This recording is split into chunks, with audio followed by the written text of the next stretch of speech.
நான் இங்கு ஒரு பயங்கரமான அனுபவத்தை பகிர்ந்து கொள்ள விரும்புகிறேன். இது எனக்கு ஊட்டிக்கு ஒரு பிசினஸ் காரணமாக சென்றபோது நடந்தது. இந்த சம்பவத்திற்கு முன்பு பேய், பிசாசு போன்ற விஷயங்களில் எனக்கு எந்த நம்பிக்கையும் இல்லை. ஆனால் இந்த சம்பவத்திற்கு பிறகு நான் அவற்றை நம்பத் தொடங்கினேன்.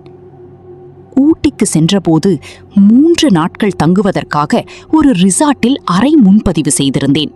வேலை முடிந்து அறைக்கு திரும்பி ஃப்ரெஷ் ஆகி கண்ணாடி முன்னால் நின்று முடியை துடைத்துக் கொண்டிருந்தேன். அப்போது ஜன்னல் லாக் திறந்திருப்பதை கவனித்தேன்.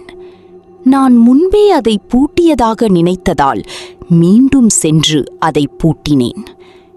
திரும்பி வந்து மீண்டும் முடியை சீவத் தொடங்கினேன்.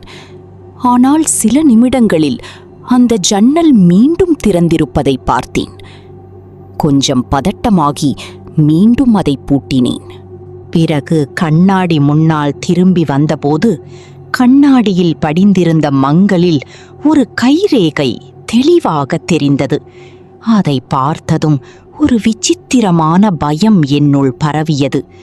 உடனே அதை துடைத்துவிட்டு தயக்கத்துடன் படுக்கையின் ஓரத்தில் சென்று உட்கார்ந்தேன். அதன் பிறகு நான் அம்மாவை அழைத்து பேசினேன்.